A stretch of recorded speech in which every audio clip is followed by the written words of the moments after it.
Good evening. This is the regular city council meeting of Thursday, March 14th, 2024, and I call the meeting to order at 6:32 p.m. All rise for the Pledge of Allegiance, please. I pledge allegiance to the flag of the United States of America and to the republic for which it stands, one nation, under God, indivisible, with liberty and justice for all. Thank you.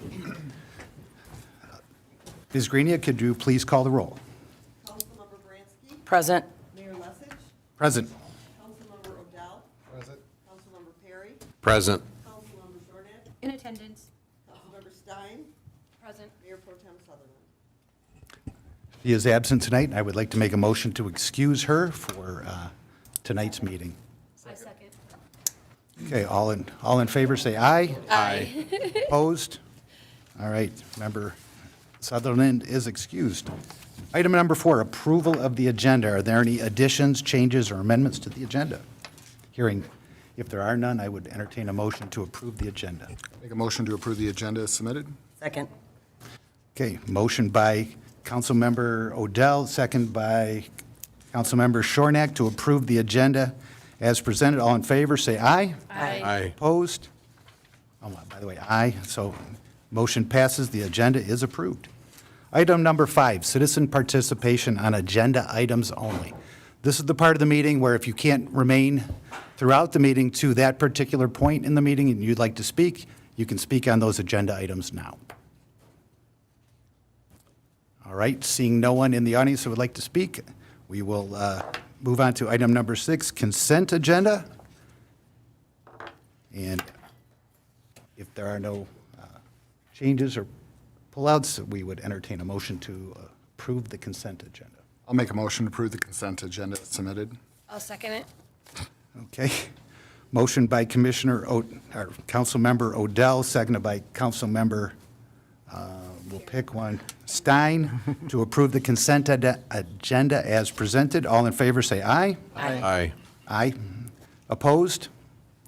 Motion passes. The consent agenda is approved. Item number 7, A, Planning Commission appointment, Trevor Tuller. Is that how we pronounce that? Yeah. Okay. Trevor has applied to be a member of the Planning Commission, and we have something from the city manager. I would just like to make an update to this. The term would be ending December 31st, 2025. All right. And would anyone like to make a motion regarding this? Councilmember Shornack. I would like to make a motion to appoint Trevor Tuller to the Planning Commission Board. It's on! The Planning Commission Board for a term to end on December 1st, you said, of 2025. Second. Okay. Mr. Tuller, thank you for applying for the Planning Commission. And anything you'd like to say? Just that I'm very excited to help out and kind of get my first start into government and exploring what this really is. Thank you very much. Welcome to the crazy. Thank you. It's a fun ride. Any member of the audience like to speak on this? Seeing none, I would entertain a vote. All in favor of appointing Trevor Tuller to a position on the Planning Commission, term ending 12/31/2025, say aye. Aye. Opposed? The ayes have it. Congratulations and welcome to the team. Thank you. Item 7B, Zoning Board of Appeals appointment, Emma Stasic. I knew there was 50-50 chance I'd get it wrong. Come on up. All right, we'll start with a motion, or I believe a motion. Councilmember Baranski. I'd like to make a motion to appoint Emma Stasic to the Zoning Board of Appeals. Second. Okay, motion by Councilmember Baranski, second by Councilmember Shornack. What is the term ending on that? December 31st, 2026. All right. Emma, is there anything you'd like to say regarding why you're interested in the Zoning Board of Appeals? Well, I'm really looking forward to having a positive impact on the community that I've, very actively committed to via property ownership and so on and so forth. Looking forward to getting involved, connecting resources, and just would like to have a positive impact. Thank you. That's what we like. Appreciate. Any member of the audience would like to speak on this? Seeing none, so the motion is to appoint Emma Stasek to the Zoning Board of Appeals for a term ending 12/31/2026. All in favor, say aye. Aye. Opposed? Ayes have it. Welcome aboard. Thank you so much. Thank you very much. Thank you. Item 7C, this one should be easier. I think I could pronounce green. Item 7C, it's an appointment to the Zoning Board of Appeals for Patrick Green. What are the dates for this one? December 31st, 2026. Thank you. All right, Councilmember Stein. Yes, I'd like to make a motion to approve the recommendation for Zoning Board of Appeals to appoint Patrick Green with term ending in December 31st, 2026. They're so quick. Can't even, Get on board, buddy. I'm trying, but And now I have to pick. A motion by Councilmember Stein and second by Councilmember Shornack to appoint Patrick Green to the Zoning Board of Appeals for a term ending 12/31/2026. Mr. Green, would you like to tell us a little bit why you're interested in serving on the Zoning Board of Appeals? I grew up in a family that's always been proud of serving their communities, and I'm glad that I finally have the opportunity to do the same. Great. Awesome. Great. Anyone in the audience would like to speak on this agenda item? Seeing none, I would, the motion is to appoint Patrick Green to the Zoning Board of Appeals, term ending 12/31/2026. All in favor, say aye. aye. Opposed? Welcome aboard. Thank you. Thank you for your service. And feel free to jump into any other boards that need help, too. All of you. I like volunteerism. Go. All right, item 7D, letter of support for the Detroit Veterans Memorial. I'll discuss this. I was asked, Mike Sand from VFW reached out, and they are working on a Veterans Memorial of Detroit. It's a project that would recognize anyone that has served in any military conflict in dating back to the 1800s. We have a rich history here in Michigan, and we do not have a memorial that may have a World War II memorial or a Vietnam memorial or something like that. We don't have one that just encompasses all branches of service and those that have served. So all they're looking for tonight is a letter of support from the city, and with that, I'd like to make a motion to do that letter of support. And I would absolutely second that. And seconded, thank you. And conversation, Well, I think it's about time that something was done for all veterans. While we appreciate our service members who have served overseas, and especially those in conflicts, there are lots of members who haven't served overseas but still served kind of in a conflict or during conflicts stateside, which were not always popular. So I definitely believe that they deserve that recognition as well. great. I'm sure they will appreciate that. Any other comments from council? Any members of the public would like to speak on this? Seeing none, I would, I think I made the motion to write a letter of support for the Detroit Veterans Memorial. All in favor, say aye. Aye. Aye. Opposed? Ayes have it. We will then send that letter out. I gave you a draft, city manager a draft, and I can sign that and get that out. All of our names are on it, by the way, so it's a full support from the council. Item 7E, MDOT resolution for storm sewer overflow. I'll take this. So we have a contract with the Michigan Department of Transportation to consider for some storm sewer issues that we've had in the area of Groesbeck and Kelly 14-mile road area. This is something that was discovered back in October of 2017, and we have been working on terms with the state to get some funding to help compensate the city for the costs that we have for our sewer services. The contract terms are going to result in approximately $20,000 a year for the city, and there is a clawback term where we will get money back to 2017 as well. Mike Figner with AEW is here if you have any particular questions regarding any other terms of this agreement or the contract. Can you come up here, Mike? Councilmember Odell. So this is money that's already been outlaid? Is the situation fixed, or is this just a repayment plan for the money that we've already put out already? This is something that they are going to be paying us, so we get billing from, is it DWS? No, not DWSD. Macomb Interceptor Lakes- Drainage District. Yeah, so we get billing from them, and we've been paying for all of this sewer to go through from like the storm system. So this is gonna help offset some of our costs for what we have to pay.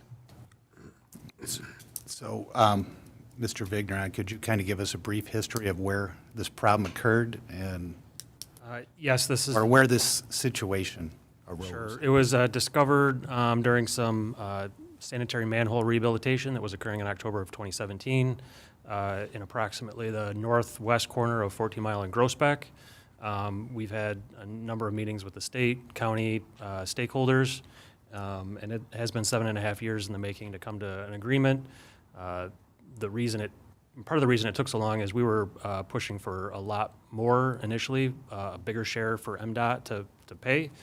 MDOT does have very similar arrangements with a number of municipalities throughout the state, and they wanted to remain consistent with the methodology that they're applying to the other municipalities. So it ends up being a percentage of the total sewer budget for the city, or the sewer allocations each year, that is then passed through to MDOT on an annual basis. Okay, 2 questions. One is, how long has this problem been in existence? I assumed it was discovered in 17, but Yeah, we have reason to believe that this was first discovered in the early 1980s, and we have reason to believe that it was corrected at some point. We don't know when the problem reemerged, but we do know that there has been a history of flooding on Groesbeck, and I don't want to speculate as to why it happened again, but it did. So it was discovered. We did our best to try and get that clawback even further back, but 2017, the day that they were notified, started the. and will this, so this is going to be an ongoing $20,000 or a percentage of our sewer costs?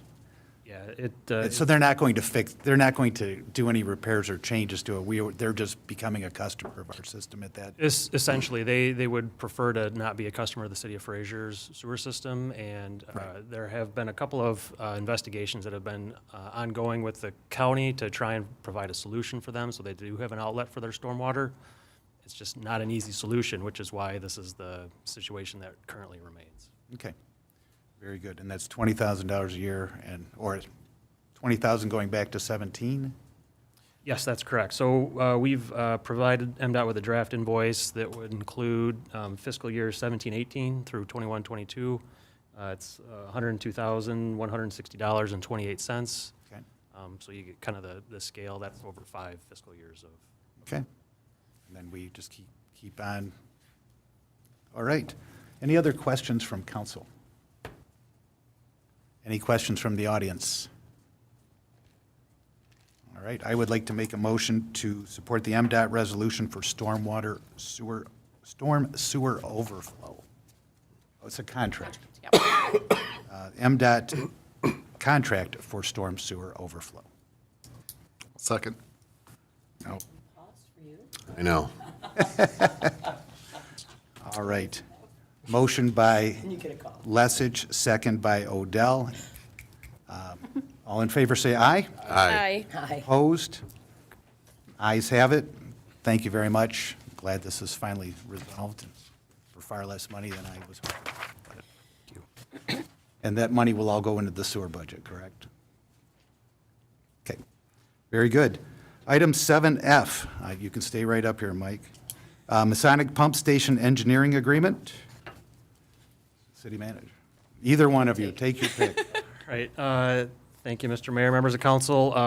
We understand the city is committing ARPA funds, the American Recovery Act funds, to the Masonic Stormwater Pump Station. As it is federal funds, we want to make sure that all the paperwork is in place, that where the city commits those funds to the various activities involved with it. All the funds do need to be committed by the end of 2024, not necessarily spent, but committed. So we're asking that City Council approve the agreement between the city and AEW based on our standing terms to complete the design and move into the construction phase for this project. Councilmember Odell. I'll make a motion to approve the engineering services for the Masonic Stormwater Pump Station upgrades with AEW in accordance with the standing agreement between AEW and the City of Fraser. Second. I was ready. Odell. And who seconded? Was it Stein? Okay. All right. And when would construction begin on this, Mike? We would anticipate this fall. Okay. And that will be the retention basin rehabilitation and then new lift station? Yeah, I understand that the DPW is already starting to undertake or plan for some of those activities to occur. We anticipate the pump station going out to bid later this spring. We anticipate an award early summer, and then construction likely to start this fall. Yeah, and this is all being funded through, or most of it through, at least through ARPA money? That's correct. American Rescue Plan. Okay. All right. Any member of the audience would like to speak on the Masonic Pump Station Engineering Agreement? Seeing none, I would entertain a vote. All in favor say aye. Aye. Opposed? Ayes have it. And a motion by Odell, second by Stein. Apologize. Item 7G, the ALS response requests. So,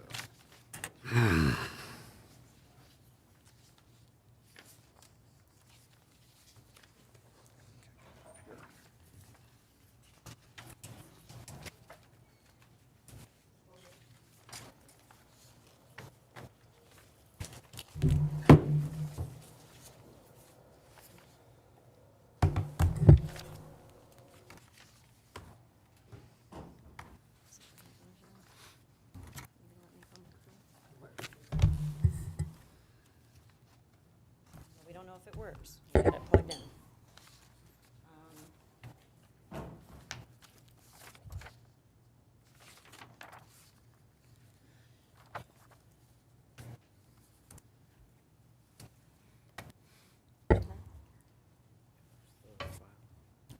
Good evening, sorry for the delay. no problem. Good evening, Director and Captain Gillis. Appreciate your time.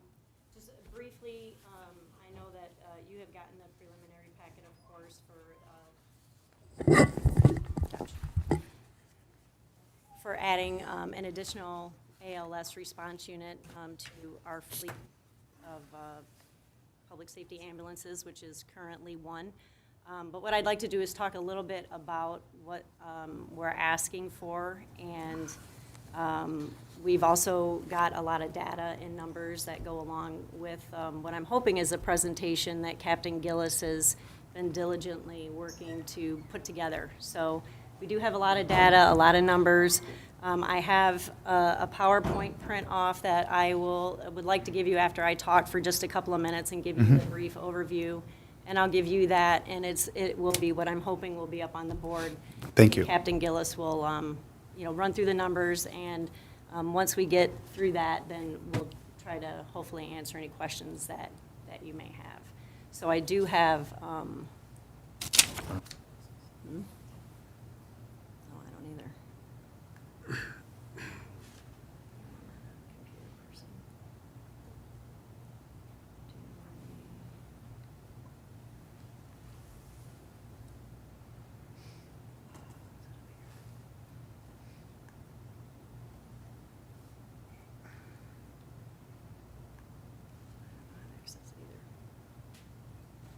Got the blind leading the blind with technology and trying to access a thumb drive from this laptop. I think maybe all the way over to the right next to the trash can is the folder.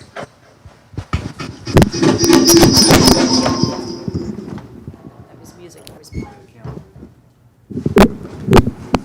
Where's that? Did that work? Do you know how to do it? Oh, great. So it may not be recognized up here. Sorry about that, but I will have a copy of it. It is here. I just. When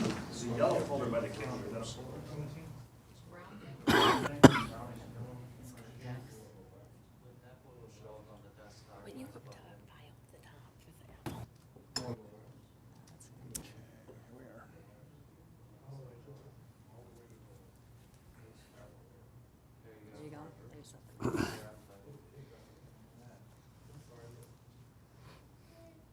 Look at that. I know. Thank you. Thank you for their patience. They're already doing this. You might regret helping us. I was like, what's your name? So the reason that we're here before you tonight is because we're here for a pretty big ask, and we understand that this is something that is not going to be taken lightly by the council or by the residents, and it certainly wasn't by us.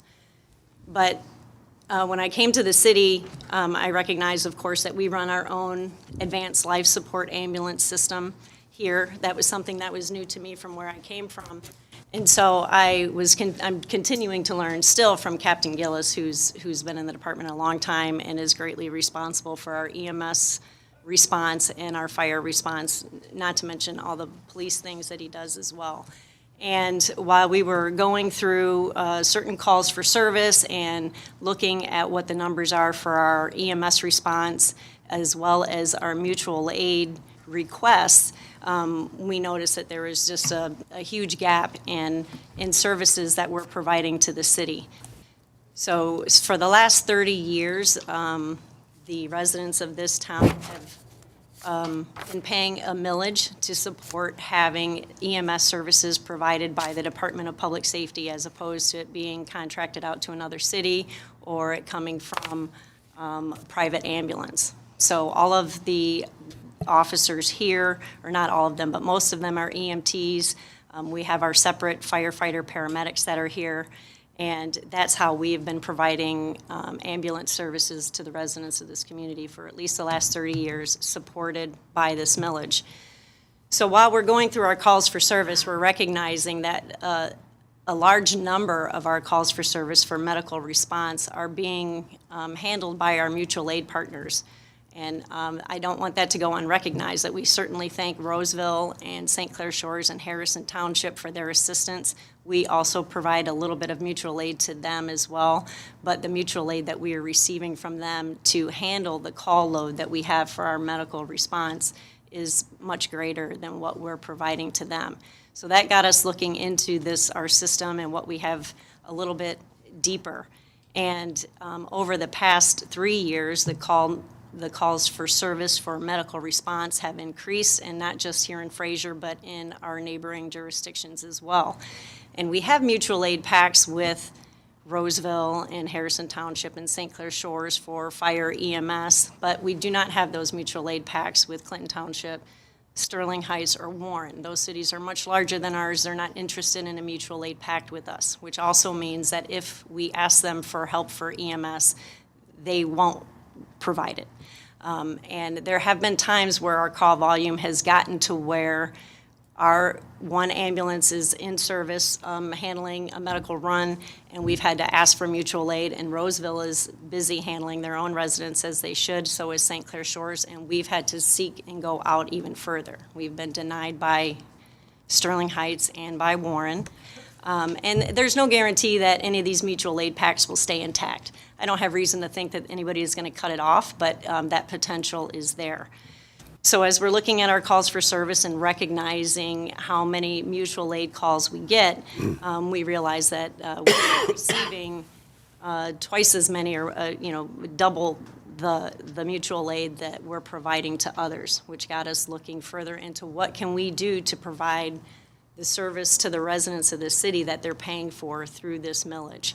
And as we started looking at the budget and looking at the millage funds that come in, we recognize that there is significant funding that comes in from the millage, and not just from the millage, but also by billable runs. And by that I mean not all ambulance runs are what we call billable. I mean, many of them are just covered through the millage, but there are some that are a little extra that require transport, that there is an additional bill that goes out. And by looking at these numbers, we realize that we're just not providing the service that I think our residents are expecting by virtue of this millage. So as we looked at the numbers and we were brainstorming how can we provide the better service to our residents, keeping in mind that if our ambulance is tied up on a run, we're calling Roseville for an ambulance, it's coming from 10 and a half in Gratiot, or it's coming from 10 and a half in Harper and St. Clair Shores, or it's coming from Crocker and Jefferson and Harrison Township. And while these ambulances are that far away, our resident is sitting here wondering when EMS is coming, when are they going to get a ride to the hospital, when are they going to get services.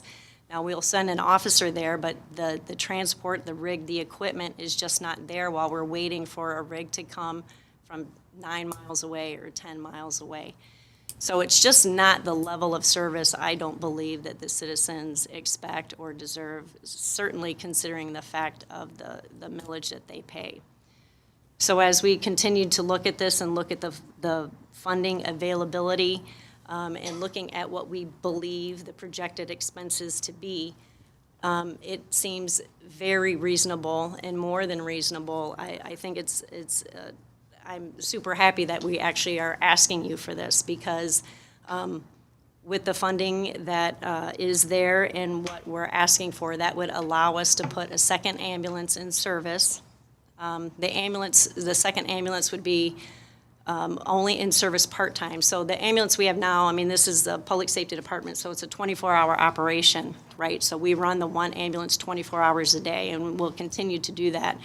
The second ambulance that we're asking for today would only run from 7 a.m. to 7 p.m. And those are the peak hours that doing our data search is where the bulk, between 75 and 85% of the calls that require our asking for mutual aid come in, and that's between 7 a.m. and 7 p.m. So what we are proposing is that we put a second ambulance in service, also an advanced life support rig, and staff that with EMTs who have a little lesser licensure than paramedics. They're a little more prevalent out in the workforce, and we would staff that second rig with an EMT from 7 a.m. to 7 p.m. to supplement the paramedics in the first ambulance that are already here.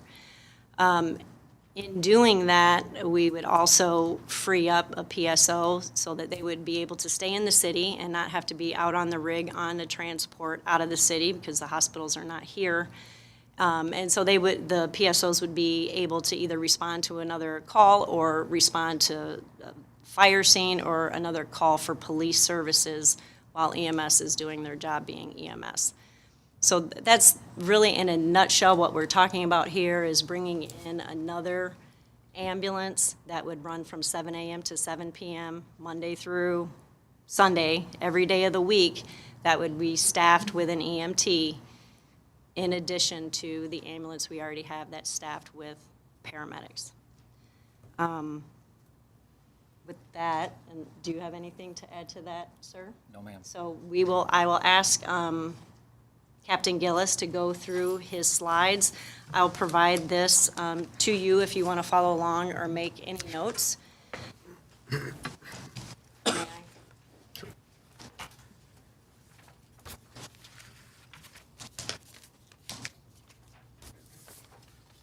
Thank you.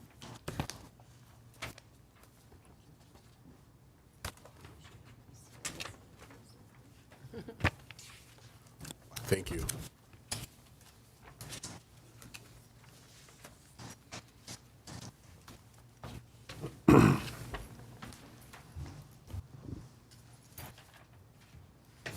Ready? Okay. Your show. All right. Good evening, Mayor and Council. I'm very excited to be here. This has been about a years-long project of really making sure that we're mining as much data and have as much useful information as we can provide to the mayor and council. Not all of the technology is caught up with what's on your hard copies, but the numbers are here, so we'll just try to run through them just to give you a brief history. So in 2009, our ambulance handled a total of 1,207 calls, and that's, as you can see in these numbers, has steadily increased to a 2023 total call volume of 1,992.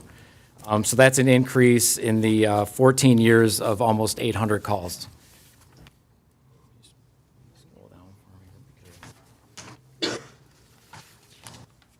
So what kind of started with this comparison was comparing 2022 to 2023.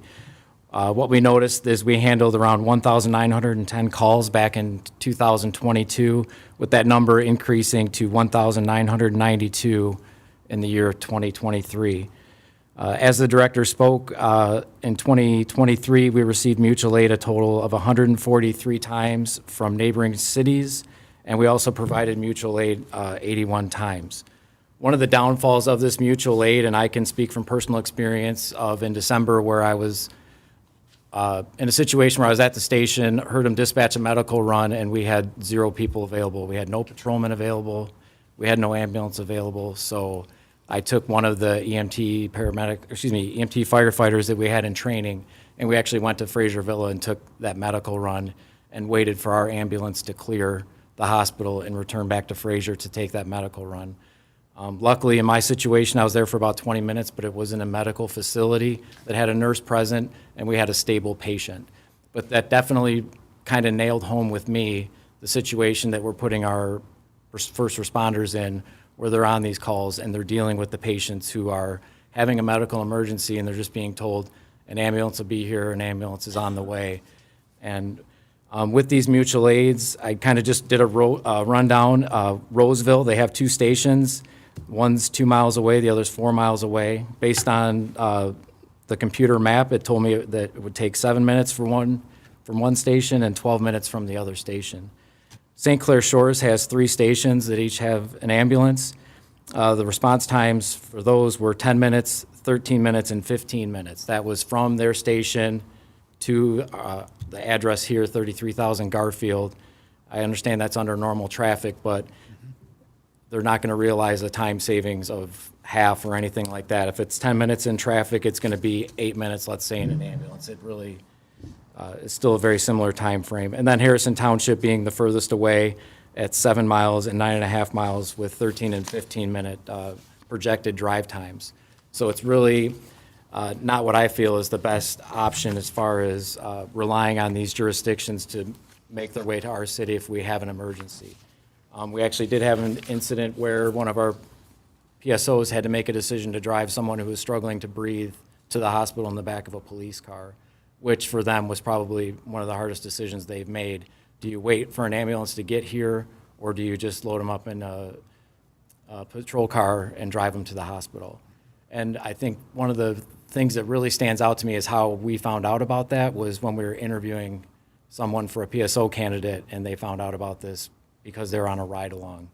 And they said, yeah, that was one thing that really caught me off guard was we're driving to the hospital and he's telling me to keep an eye on this patient to make sure that they're still breathing and everything. So it's definitely, I don't want to be the boy that cried wolf, but I definitely don't want to continue to have our patrolmen be in this situation when it seems like these calls are continuing to trend upward. The numbers that I'm going to show you later are with 0 run increases.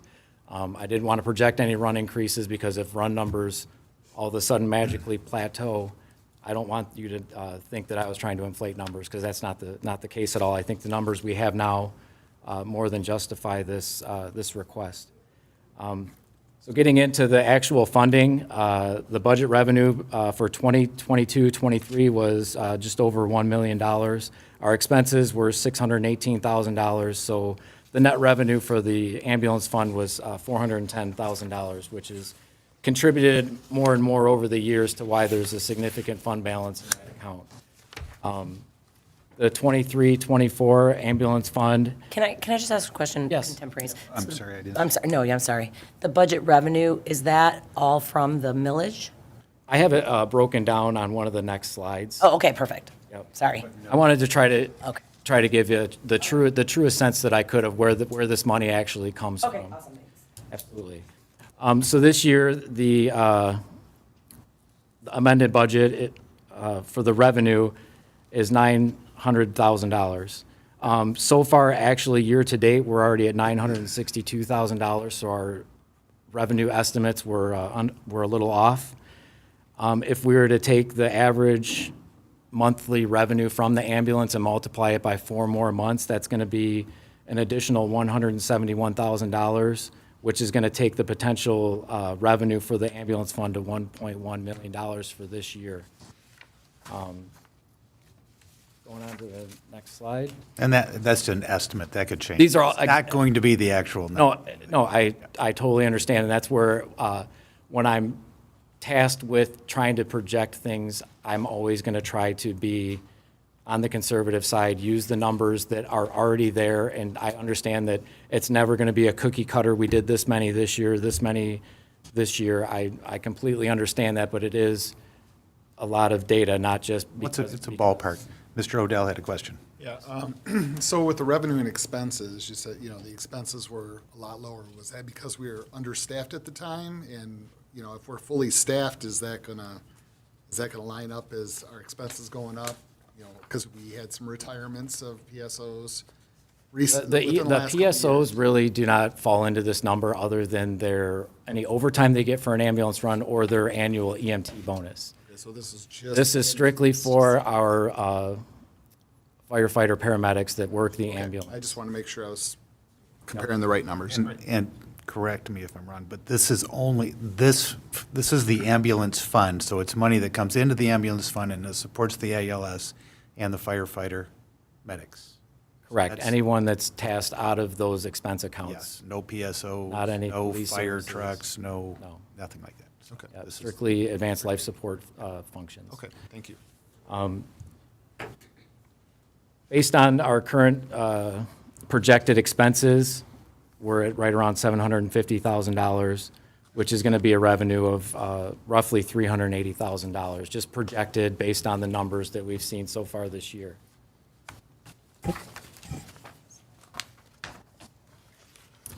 So with starting up this ambulance, there is going to be some expense. We do have Squad 2, which is currently in our fire apparatus bay. It's our old squad that we realized would be advantageous to hold on to, which has actually served a major purpose for our department. Anytime our Squad 1 goes out of service because of a mechanical issue or any type of repair, the second squad, we were able to take the advanced life support equipment off of the Squad 1 and put it onto Squad 2, and that license then transfers to that ambulance.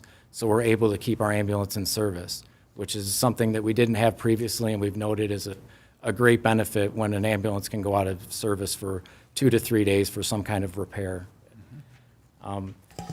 So with this. Right slide. Is it before or after that? With the startup equipment that Squad 2 would need to become an ALS ambulance through the state of Michigan, we contacted Stryker, who is the current supplier of our heart monitor and Lucas device, which is the main technology. The heart monitor is what makes an advanced life support able to provide that service. Based on a quote that is the updated number, I reached out to Tim Hornack. He's our representative. I reached out to him, and I was very pleased that the estimate only went up by just over $1,000. So for ALS equipment from Stryker would be just under $90,000. I had our paramedics go through our ambulance and say what first aid style equipment that we would order through Boundtree, which is our medical supplier. They came up with a list of equipment that we would need. It was a very long list, so I just kind of gave you the total, which is right around $7,000 for that type of equipment. And then we would need an iPad cellular technology that would be able to submit reports to the hospitals while they're in transit to the hospital, which would be $1,200 for the iPad, and plus a monthly expense for the cellular, which I cover later on in the annual expenses instead of just the startup expenses. One of the other good things with Stryker is the original quote from them was going to be 40 weeks to get a heart monitor, and they've since taken the lead time down to 15 to 17 weeks, so just right around 4 months. The ALS equipment number I gave you was just based on a 10% inflation estimate based on the numbers they gave me when I asked them to last year. Go down to the next one. One of the first things that I wanted to address was the budget increase for the personnel cost, because one of the things I've learned is that personnel is what really costs money. It's the main portion of the budget. So we wanted to come up, I worked with Nicole Adams from HR to come up with a fair and reasonable wage scale for these 12-hour employees. Based on the run number, as the director previously mentioned, the 7 a.m. to 7 p.m. would fall in line with the 12-hour shifts that our patrol officers are getting ready to go to, and it really falls in line with the bulk of when our ambulance runs are. In 2 years, could we come here and say it might be worth it to run this ambulance 24 hours a day? I wouldn't rule that out, but for right now, to give the residents the best response for the least expense, we would be able to run this ambulance with 2 additional employees on 12-hour shifts. And what that would kind of break down is a wage increase into that account of $107,000, getting into their benefit time off because we would assume that they would be a part of the POAM union for the same union as the firefighter paramedics. So that'd be $8,000. Overtime, right around $6,600 a year. Allowances, $5,300. And then taxes and insurance would be $68,609. I just wanted to give you the numbers, and then I'll kind of give you a breakdown. So the wages, we're figuring the base pay would be $22 an hour at 84 hours per pay period, which gets us to that number. It gets us to, I don't have that specific number written down, but that's with the 2 personnel. So I figured comp time would be for training and other things at 240 hours, 150 hours of comp time, which would be overtime. They're able to take that as comp. So just to really try to give you the most accurate numbers, because to just tell you 2 employees at $22 an hour would be $80,000. That's not accurate. It would be accurate if I give you everything, which is their premium holidays, comp time, which gives you that $106,000. Their benefit time off, we get into the pay for that. If they cash out 80 hours of vacation and 104 hours of vacation with both employees, that'd be the $8,000. So just really giving you instead of them burning time, just giving you the dollar amount of what that actually costs. Overtime, we figured if there's some fire callback, because they will be firefighters, if we have a structure fire and they're off duty, they would be called in, same as our PSOs. They would be eligible for overtime for that. So that, we estimated that, and then 200 hours of overtime if there's holdover from calls. I'm trying not to bore you to death, but I just want to make sure you understand that we did not leave any stone unturned with what these amounts are. They would be eligible for a cleaning and clothing allowance, a no sick bonus if they don't use any sick time. If there's bachelor degree EMTs out there, we will gladly hire them, but it's just going to cost us a little bit extra money because they're going to have a bachelor's degree, they get that bonus. I don't see that happening, but we're going to hire 2 bachelor EMTs because that's going to be what's going to cost the city the most. So we're going to factor that in when we hire these people. I'm being sarcastic, but I want you to understand that. So when we look into the 2024-25 expense increases, although this ambulance is only going to be running half as much as our normal one, I didn't want to come to you and say that the operating supplies are going to be half of what the operating supplies are. So I just doubled what the operating supplies were from one ambulance to the second. Same thing for the other expenses. I believe that's where the vehicle maintenance was a $70,000 fee from the account. We'll just double that because if we have one ambulance, we have 2, it's going to cost money to maintain. So the total increase in expenses based on those numbers are going to be roughly $120,000 per year. We go to the next one. So all those numbers we just kind of ran through. Your startup expenses are the one-time ALS equipment fees, which are just under $100,000. Your personnel increases, which are going to be an annual expense at $195,000. And your other expense increases, the operating, is going to be $120,000 a year. So those estimated expenditures for next year's budget would be $413. Excuse me, $413,000, wow. I'll take the Wouldn't that be a deal if I could get that? 413, deal. And then ongoing, if we take the 100,000 in perpetuity, startup, it correct. would be around 300,000 and change I have on an that ongoing basis. Yep, I have that on one of the few Okay. upcoming slides. to I'm try to sorry, I answer didn't that. mean to steal your thunder, but yes. There's no thunder here, sir. It's just raw data that has made me go cross-eyed and lose sleep over.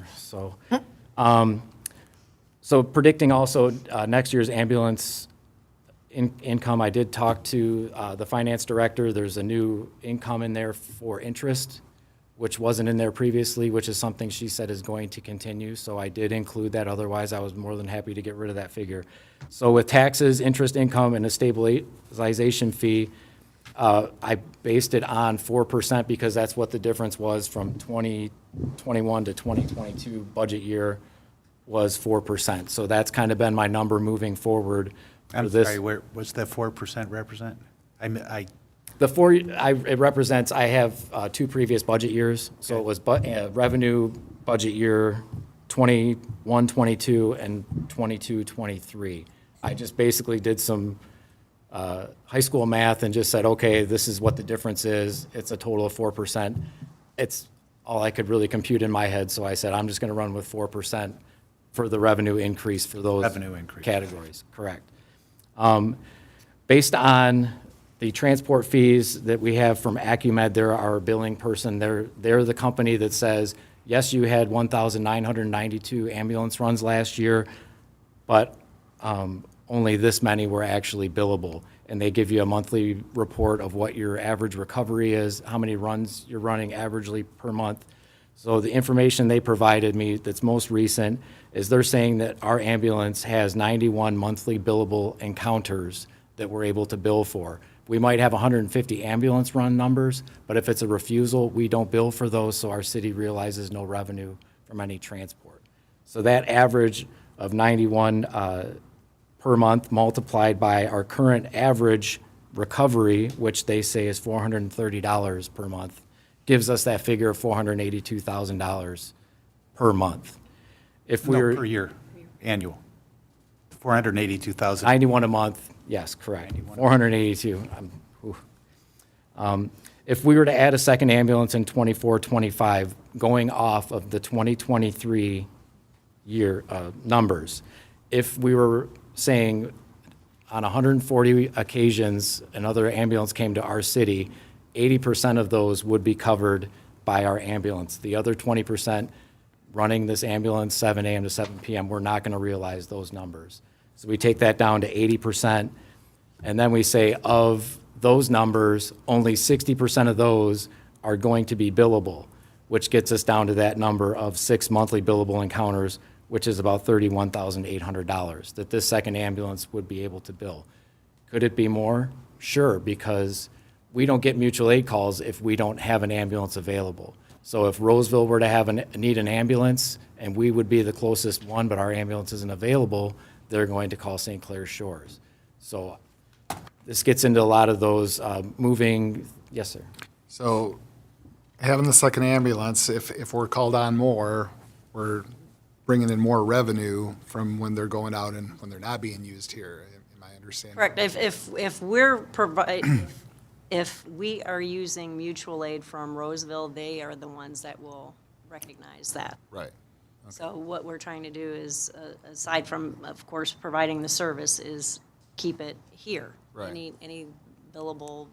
I'm just saying, that is there a benefit when if it's slow and they go do a run in Roseville or St. Clair Shores to help them out, do we get billable, I mean, it's possible we get billable hours for them using that, or? If your ambulance takes the medical run, your ambulance takes the billing. So those 140 runs that were answered by other departments, we don't get any billing from that. That's handled by them and through their billing process for providing the actual service provided. Conversely, we experience that if it goes the other way. And that's where I understand that the 6 monthly billable encounters looks low, but same thing, I'm trying to play this conservative. I anticipate that this number would increase because we would have situations where we have ambulances available when others don't. Our goal is to keep them in the city and available for when we have emergencies, but we would want to provide them the same service that they've been providing to us. If we have an ambulance available, we'll provide it for them. When we get into the revenue, I have numbers from 2019 that says we were collecting $310 per billable experience each year through, and that's gotten us to, since 2019 to 2024, we've seen a $119 increase in the billable experience. So when I just did the simple math of dividing that, it gave us about a 5.5% increase per year of what these billable rates are going up based on what insurance providers, Medicare, Medicaid, what they're paying for these services. I'll try to just blow through these because they're just more math, and it's math of the 4% for the revenue 5.5% revenue for the ambulance transports, and then I did a 3% estimate for our expenses, just based on previous years. So the first year, we're going to operate at a loss of $42,000, which we would kind of expect based on the initial startup fees of almost $100,000 for the advanced life support equipment. Another thing that I'm going to make sure I point out now is our Squad 2 is a 2011 ambulance with 111,000 miles on it. So if this were something that were to be approved, we would immediately start to spec out a new ambulance to replace that one. It's a significant expense, but it's something that would be necessary to make sure we have a reliable ambulance in service. So we would begin the bid process for that, the speccing it out, and then it would fall into the next budget year, which we accounted for. And I think we talked a little, we will need a second, or a replacement ambulances. We need to have that at 2 or 3 years. We're basing right now that they have about an 8 to 10 year lifespan. So this would replace Squad 2, which is the 2011. So our 2020 would then become Squad 2, so that would then become the backup. That's, I wanted to point that out. This would not be buying a brand-new ambulance for Squad 2. It would be replace our primary ALS. It would be replacing Squad 2, but it would now become our frontline first due Okay. ambulance. And the cost on that, estimate? I reached out to EV Plus, and they said, figure $350,000 for a new ambulance. When we purchased one in 2020, it was $250,000. I'm hoping 350 is an overestimate, which sticks with my theme of not trying to tell you one thing and come back a year from now with something completely I different. remember when that one was estimated to be 160,000. Yeah, and so I told him, spare no expense. He said 350, so that's what I put in there for the budget year 2025, 2026. So we're looking at a beginning fund balance of 2.1, estimated income of 1,182,000, estimated expenses of 1,426,000, and that would include the $350,000 for the new ambulance, which would take the fund balance down to 1,868,000. And we continue to move forward with similar math using the same equations. We'd go to an income of $642,000, transport fees of roughly $540,000, which would get us a revenue of about $1.2 million. Going into plugging those numbers into the budget year 26, 27. The fund balance we had previously spoke of was $1.8 million. An estimated income of $1.26 million. Estimate expenses, $1.1 million, which would have a revenue to go towards the fund balance of $157,000, which would bring that account balance back up to $2 million. Same thing, budget year 27, 28, revenue into the fund balance of $154,000, which would give the fund balance of $2.180 million. And then going into 28, 29, which is the last year I'm going to bore you all with, which includes, I estimated $400,000 to replace the Squad 2, which would bring the expenses up that year to $1.5 million and take the fund balance down to an estimated $1,986,000. I realize it's a lot. I'm not trying to bore you, but I do want you to know that this was a very serious proposal that the director and I began speaking about a year ago. And we mined a lot of data going into our run calls,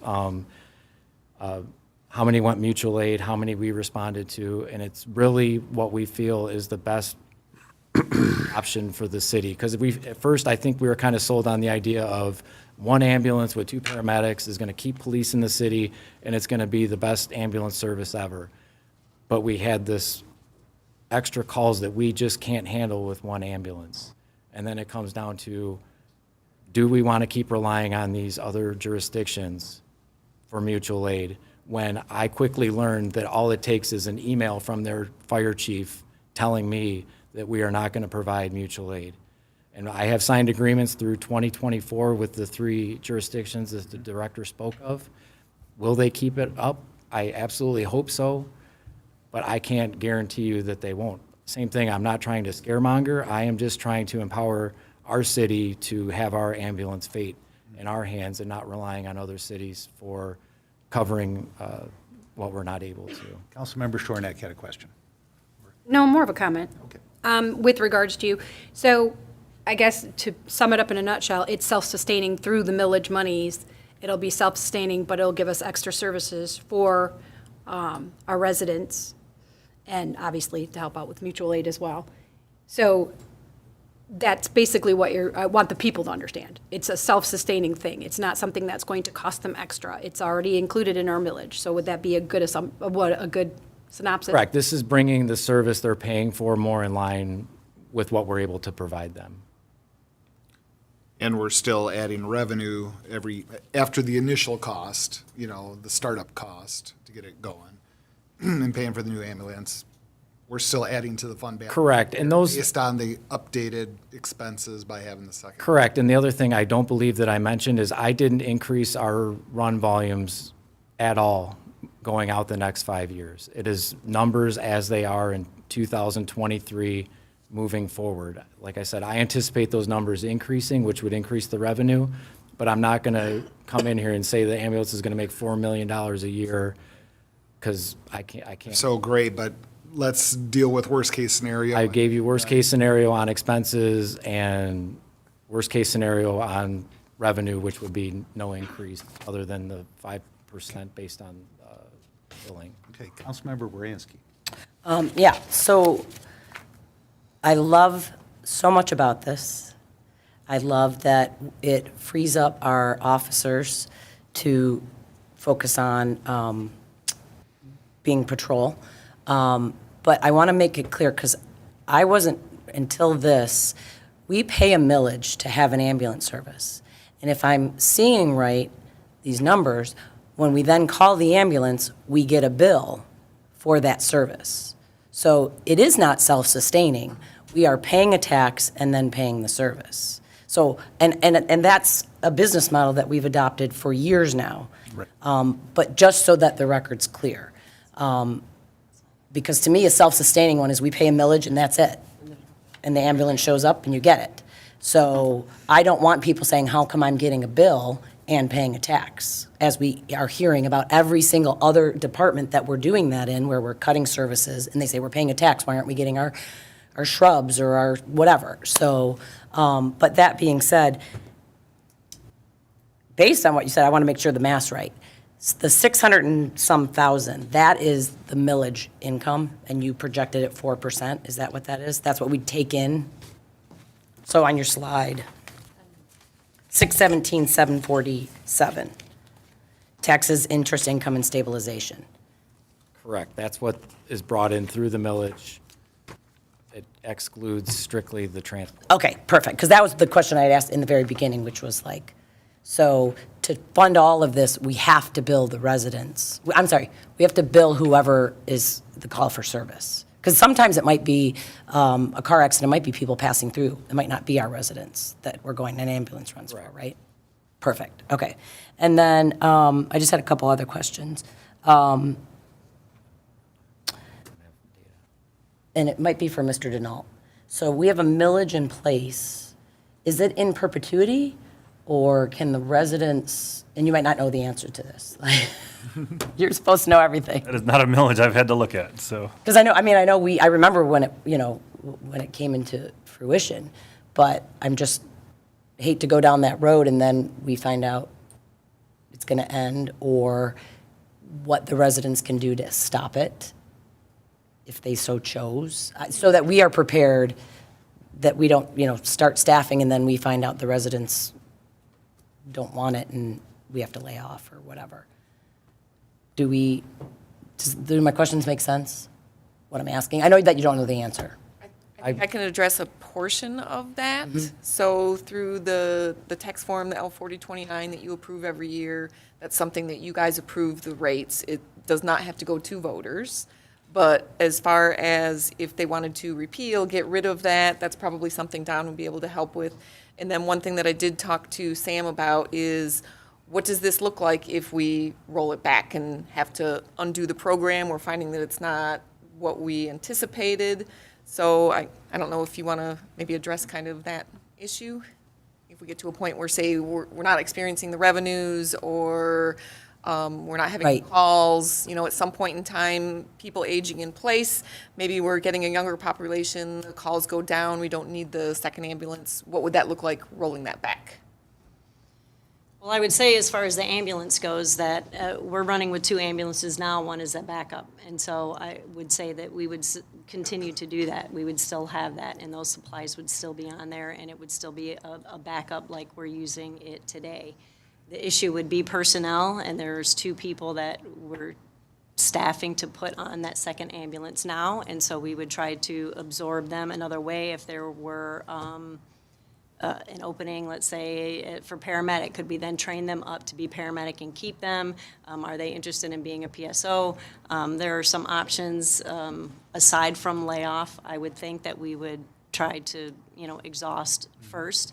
But we are looking at adding the 2 people for that, and that would be it. But the rest of the supplies, we would be able to continue to use.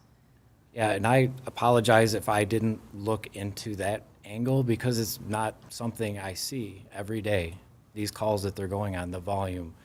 The residents want to repeal taxes or do some, Those are the calls we get. I completely understand. Yeah. I'm here on behalf of our employees who are the ones. That's not your job. No, yeah. And that's where, if I had to, I absolutely could sit down and come up with a plan of how we would repurpose these 2 employees that we're bringing on.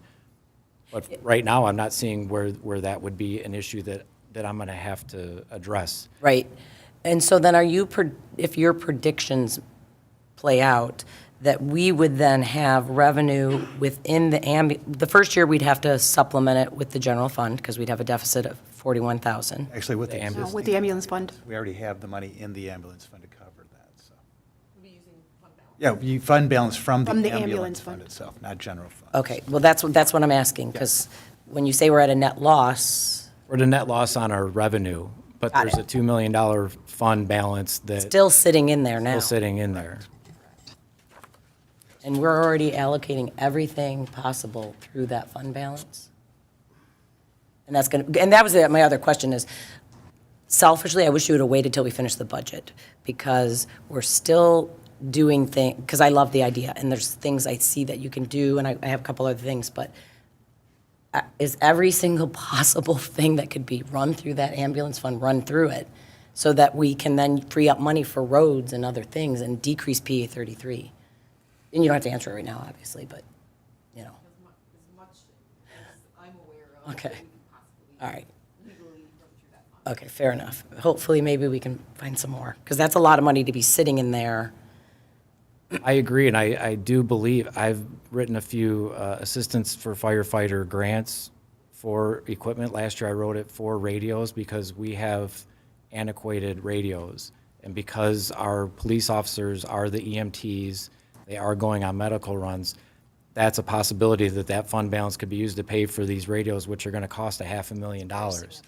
But the county has said that they're planning on coming up with a proposal where we would be able to get in on a group purchase at a lower rate.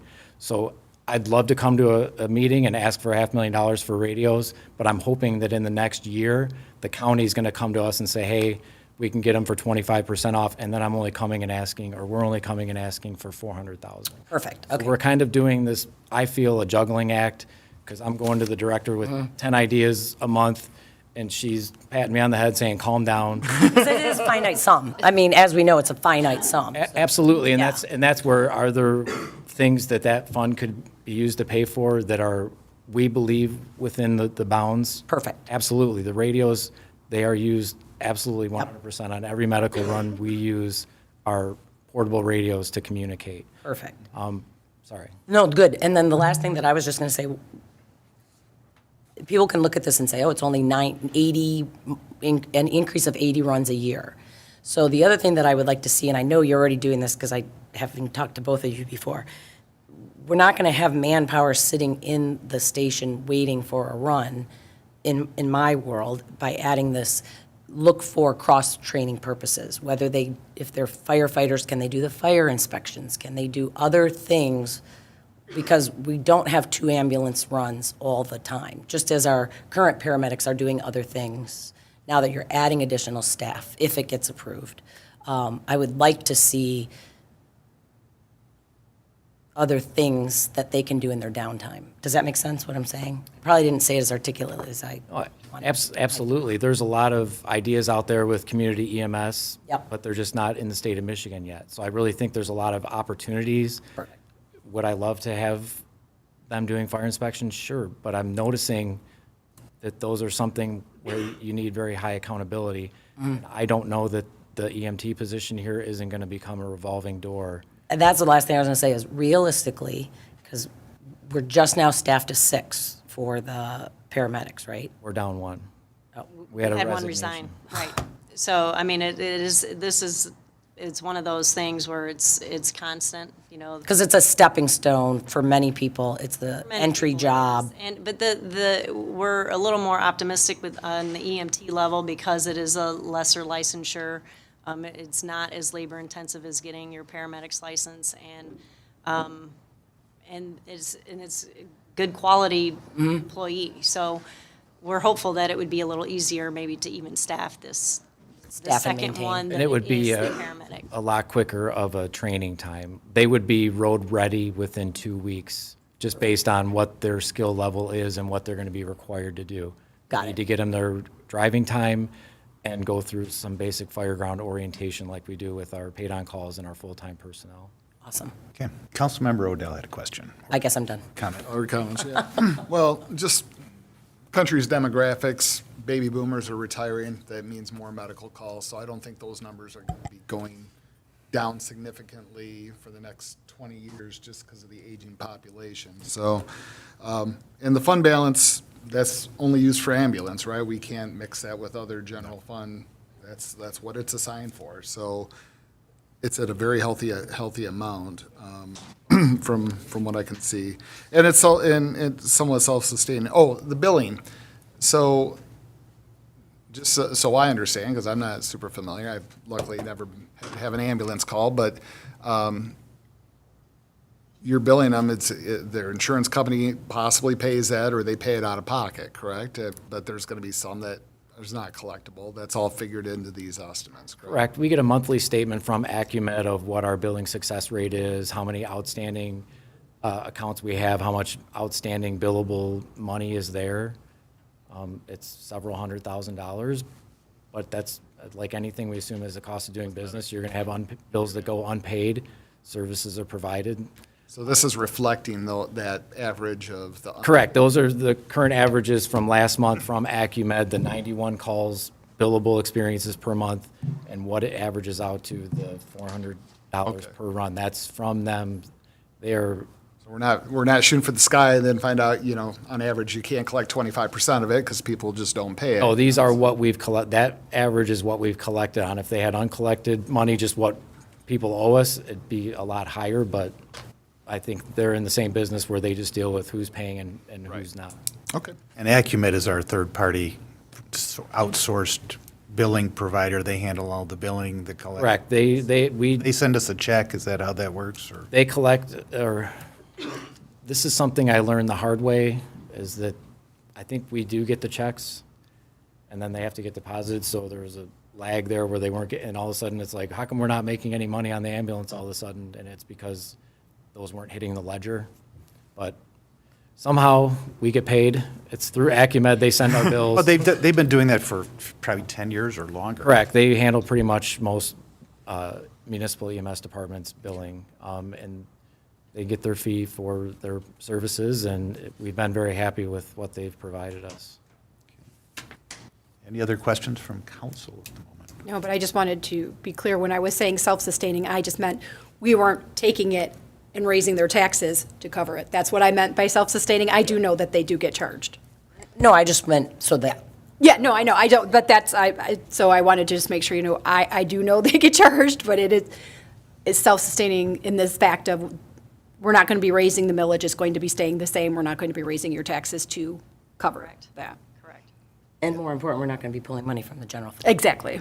Yeah, No, we're not going to be, Yeah, and I've looked at this for years, and because right when we first got on, when I first got on, the ambulance fund was, some money was taken out of there under the guise of administrative fees to help balance the regular budget, and then that money went back. So I appreciate that you came up with these numbers. I think I appreciate it from the sense that they're real numbers. And we've been consistently exceeding, our revenues exceeded expenditures. This looks pretty doable. And so I believe your numbers. How's that? And then you said 140 mutual aid a year, so that's 144, so about 12 a month between 6, and then 6 billable experiences. Yes, we figured that 80% of those mutual aid, of 144, 80% of those were covered by an Okay. ambulance between 7 a.m. and 7 p.m. That took Gotcha. it down.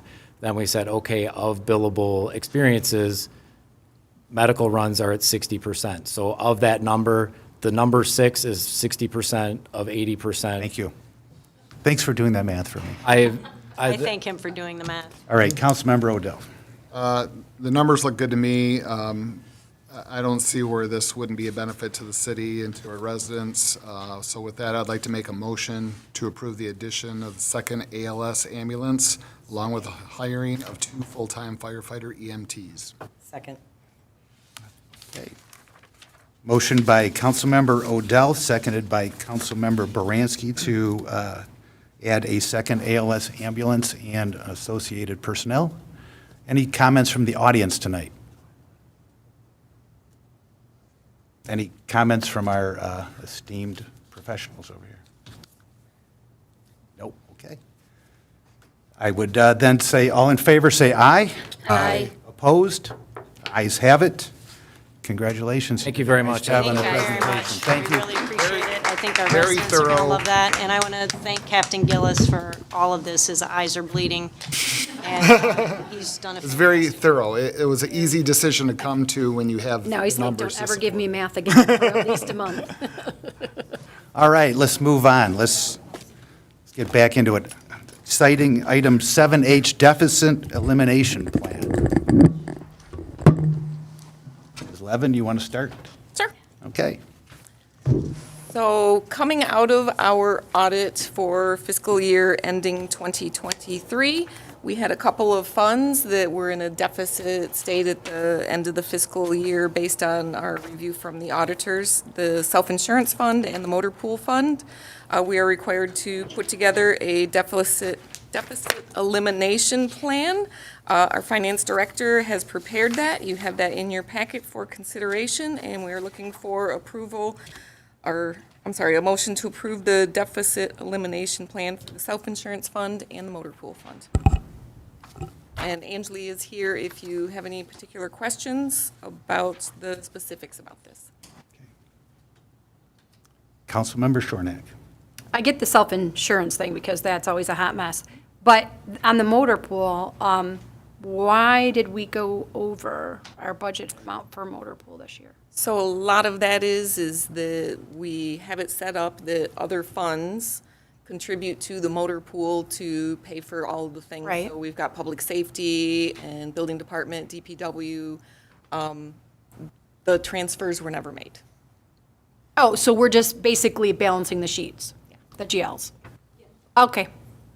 That makes way more sense. I mean, I do understand the underfunded on the insurance thing because we're self-funded and that's, Yeah. like I said, always a hot mess, so. One of those things that has been a shortfall, something that's fallen through the cracks because of staffing with the revolving door of finance director positions. You know, we've got Anjali here.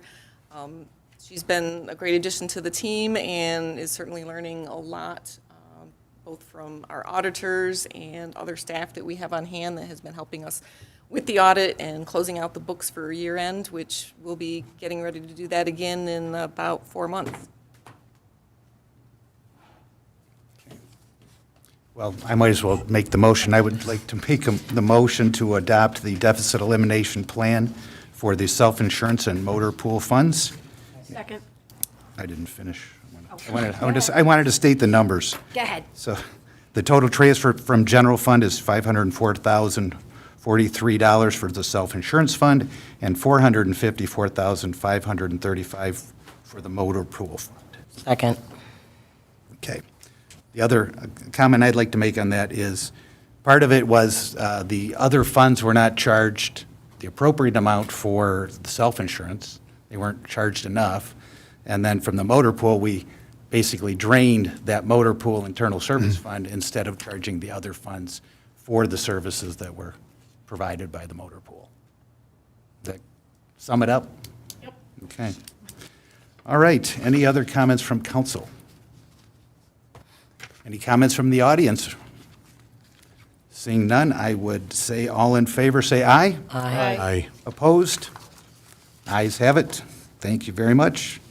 Item 7I, the fiscal year 23-24 budget amendments. And city manager? So these are budget amendments that are the companion piece to the deficit elimination plan. So these are moving the funds for the self-insurance and the motor pool fund. And it's also bringing it to a point where we should have a positive balance in the fund at the end of this fiscal year as well. So we don't get in a position where we have to do another budget amendment. Though if we get to the end of the fiscal year in June and say we're still $20,000 short, we're going to make sure to do that budget amendment in June or July to make sure that we have a positive balance in the fund. Would we do that in June, before the end of the fiscal year, or can we do those in July? I don't know. I don't have an answer for you on that. We don't get the last bill until July, so we have to wait, but actual, we can do the allocation in the July because we still have the books. Oh, yeah. Ed's going to come and tell you, we can't hear you. Sorry. No, that's okay. Your first time. Welcome. Welcome on Your stage. indoctrination. So we don't get the bill until July or August for the June, but we have until 6 months our books are open, so we always can do the actual allocation. So we did one budget amendment now based on whatever information we have, and we will look the last bill and see if we have more claims because it varies every bi-weekly. Everything changes. And then we will see if we are getting more claims, then we can make, if we cannot do the budget amendment in July, we can do the actual allocation and make the explanation for the auditor. Okay. So that we will have the sufficient balance at the end of the year. Okay. And the state does not allow us to have deficit funds, correct? So we can't have a deficit self-insurance fund or a motor pool fund. That's why we have a deficit elimination plan. Yes. So that's why we're looking to have slightly above zero at the end of the year in these two funds, and that these budget amendments and the additional revenues will cover the past year issues and then this fiscal year as well. Yeah, they are more looking that we have like not only the deficit, the current assets minus current liability. So what they're asking, so we should have sufficient current assets to recover our current liabilities. Okay. We have to see in this, if you see this one, it should be fulfill the both requirement. The current assets minus current liability should not be negative, and deficit, it should not be deficit. Very good. I don't want to see a deficit in either of these, and so if you have to come back in June and do another one, I think we'll understand that based at that time. But it won't be $454,000. Like last couple of years, so it is Yeah. too high. It'll, After doing the budget amendment, there will be only difference for the 1 month, and then we can see we need to do. okay. Thank you. I'd like to make a motion to adopt the fiscal year 2023-2024 budget amendments as presented by the finance director. Second. Any comments from council? Any comments from the audience regarding this? Seeing none, all in favor say aye. Aye. Opposed? Ayes have it. Budget amendments are approved. Thank you very much. Again, I thanked you before, and I'm going to thank you again on that you did a great job presenting it, telling us. And these things are now corrected. And that's great. Need to be on top of that now. Right. Thank you.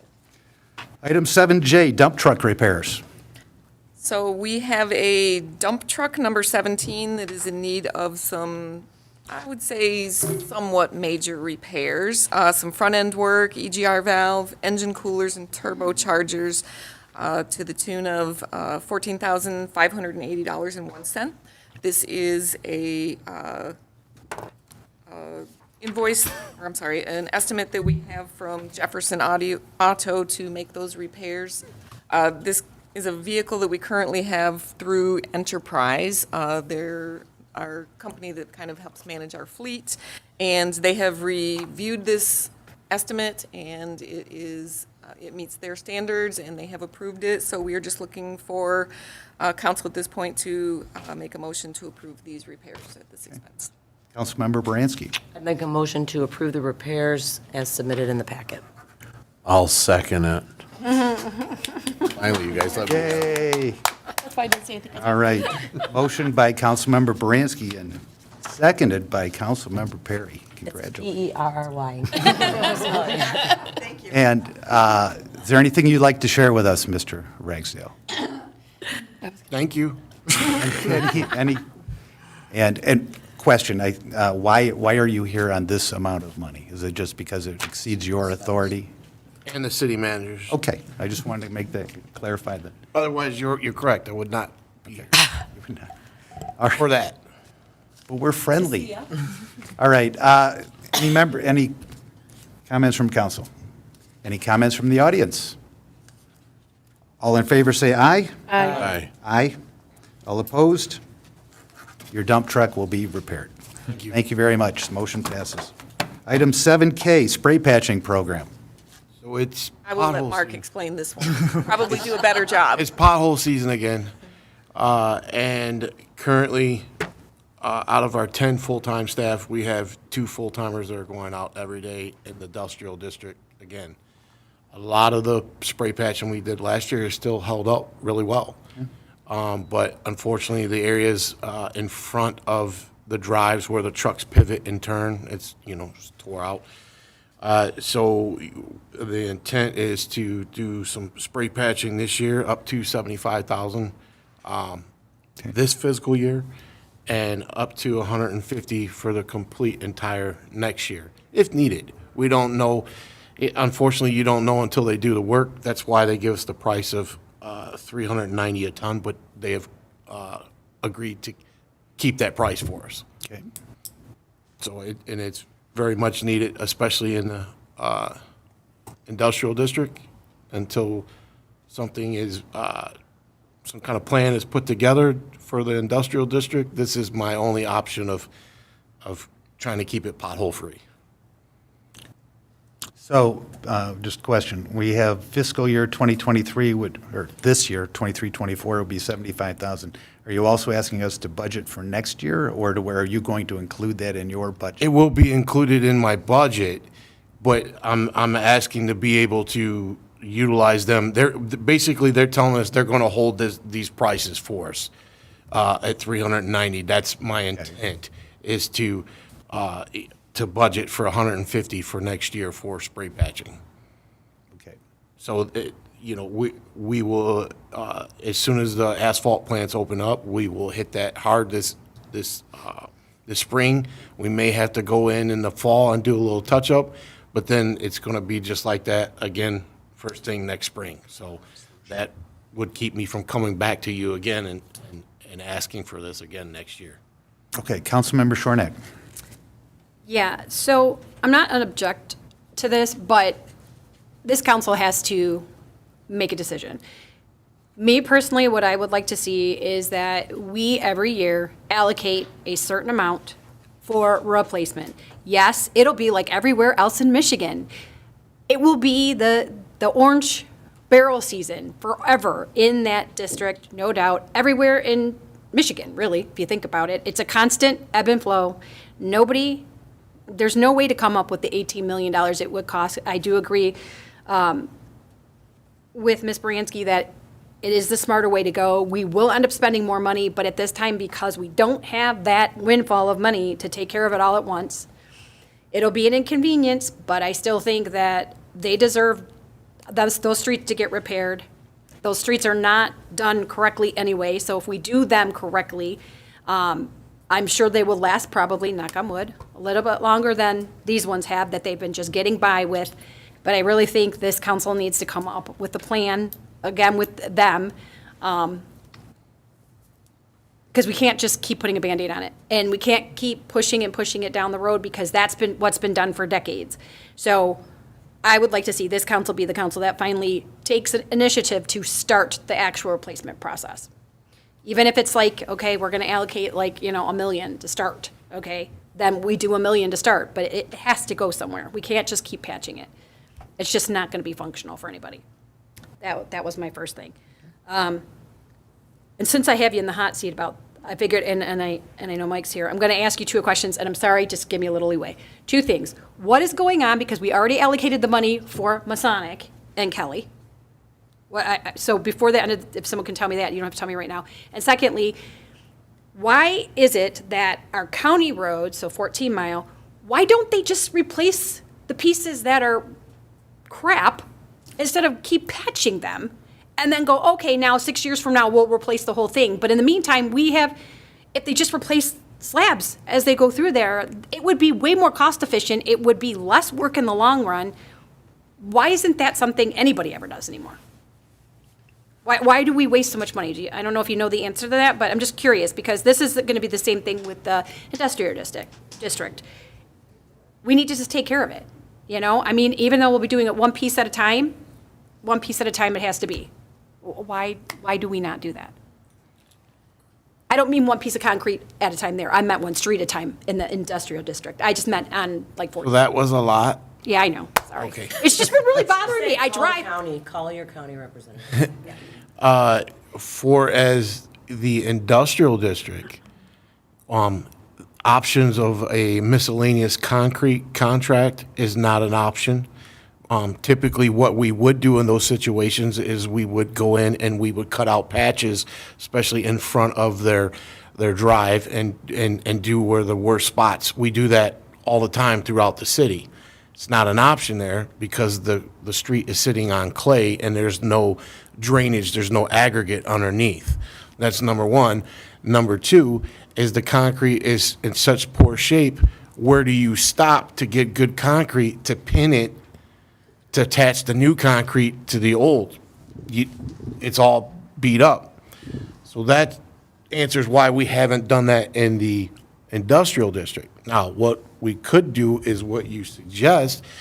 You could start at Malin and say Malin and Kelly, and if you decide, whatever it is that the council decided, if they decided they wanted to spend $1 million a year, then Mike and I could put together a plan and see how far $1 million gets us a year, and then you would have a new street with new storm drain and aggregate, a new proper base underneath, and then there'll be a line and it stops. But then we'd still be doing spray patching every year on the rest of the streets, right? Until you eventually got to that. Don't have the answer. We've made our suggestions. As far as the county, the way the county works is the county has X amount of money in the kitty, and the cities that want to pony up extra money out of their dollars is where the county is going to go and do the most work, just like we did on Kelly, where we paid 25%, Roseville paid 25%, and they put in the other 50. So that is how that works. Okay, well, yeah, I know we'd have to keep continuing to spray patch the stuff that in between replacing it, but I'm just saying we've got to start replacing. I agree, but this is with I'm the fine hand with that the I'm spray dealt right now. This is the best option for the residents and for the business owners. Because I lose 20% of my staff, 2 out of 10, and they go every day to put coal patch down that may last 3 or 4 days because it sticks to the tires on the truck and they pull it right back out.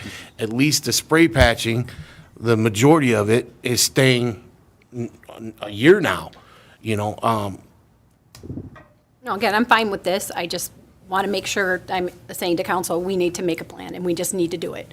We can't keep waiting. That was all. Thanks, Mark. You're welcome. Councilmember Baranski. We had a plan. I know. We spent hours and weeks and months, and council voted it down. I just don't want, I just want to. No, I know. And I know you weren't directing it personally, and I agree, we need a plan. Patrick and I and the former mayor and listened to the experts and came up with something, and it wasn't favored by the businesses, but lots of things aren't favored. I don't know what else to do. Piecemealing it to me is insane, because as soon as we fix that one road and then this road's dumpy, they're all going to use that road, so that road's going to deplete faster, and so we're not going to get any net gain. Spray patching, how much did we pay last time? 450 or no? What? What did we allocate last time for spray patching? I want to say it was 100. Okay. So all's in, we're already at $500,000 to put a Band-Aid on. But that's throughout the city too, though. No, this is just industrial. No, it was throughout the city. No, we specifically voted to just spray patch the industrial. I don't have the numbers in front of me. Yeah, and I but- did- But we do spray patch throughout the city. No, I get that. I was just You mean making. amount specifically? Sorry, I don't have that in front of me. My recollection is 100,000 for the industrial sub, Yeah. whereas this proposal here is more than just the industrial. Correct. That's Correct. I thought this, okay, good. Then that makes me better, just because it's not $500,000 just for the industrial. No. Okay. No, this would be citywide right. as needed. That's over 2 years. No, and I love that I am very in favor of locking them in if needed. Exactly, because we don't pay, I don't pay a dime until I use them, and then they charge us $3.90 a ton. And at any given time, I can say, okay, we're done, we're good. So I will make a motion to support, or to approve the spray patching program as outlined in the packet. Second. I'll take that one. Motion by Baranski, second by Lesich, to approve the spray patch program for 23-24, 24-25. Is it a contract that we're agreeing to, or is it No, it's just a letter of understanding. letter of understanding? Okay. Any members of the audience like to speak on this? Seeing none, all in favor say aye. Aye. Aye. Opposed? There you go. You got your spray patch program. But I do hope others will come up with some. 7L, utility rate study recommendation. It's all yours. As I think you all are aware, we had a subcommittee working on the utility rate study proposals that we received. It was comprised of Mayor Lesich, Councilperson Perry, myself, along with Mark Ragsdale and Mike Vigneron. So we had an opportunity to review all of the proposals. We chose to interview 2 firms, and we all are in agreement with the recommendation of Municipal Analytics conducting the utility rate study at an amount of $22,600 plus expenses. And we're looking for a motion to approve the proposal and authorize city manager to sign the agreement as long as it meets approval with the city attorney. Okay. That's also funded through the Drinking Water Asset Management grant that we received a couple years ago for lead and copper and other things. So there's no net outlay at the moment by the city, other than funded by grant money. Correct. Okay. I'd make a motion to approve the utility rate study recommendation. I'll second it. Okay, motion by Shornack, second by Stein to approve the rate study, what did you say? Agreement. Utility rate study Recommendation. agreement with. Well, a recommendation. With municipal analytics in the amount of $22,600. Any other comments by council? Councilman Perry, you were involved. Nope, no comment. I think we did good work. Oh, I think this is a good firm. And when do you expect to get started, Mr. Vigneron? Could somebody come up and just tell us what the expectation is?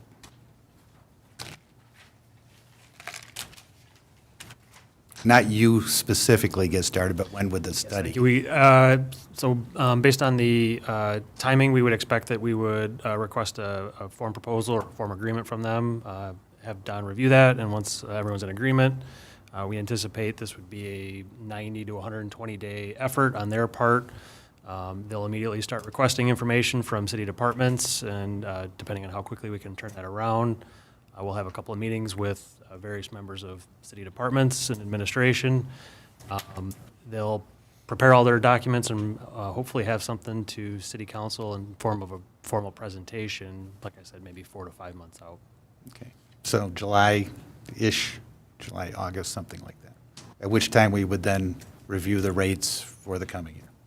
I think we agreed with that last month, that we were going to hold off on any rate changes until we got this study done. Okay, anything else we should know? I know I had a very good feeling on this particular proposer, and I feel like they're going to provide the service that the city's looking for. Very good. All right, we had a motion by Shornack, second by Stein, to approve. All in favor, say aye. Aye. Aye. Motion passes. All opposed? None. Motion passes. Thank you very much. Item 7M, city clerk job posting. Motion to remove. Yeah. So I am very, very sad to report that Cindy is going to be taking a step back so she can enjoy retirement with her husband. She is going to be exploring a part-time position, helping out with us and hopefully helping us through the August and November elections as well. Certainly anticipating hopefully a couple more great years of assistance from her. We're certainly going to miss her in this role, but it does leave us with a vacancy for the city clerk position, and I'm looking for approval to post the position and the range, looking between 70 and 85,000. Okay, Very begrudgingly, I will make that motion. I have a light.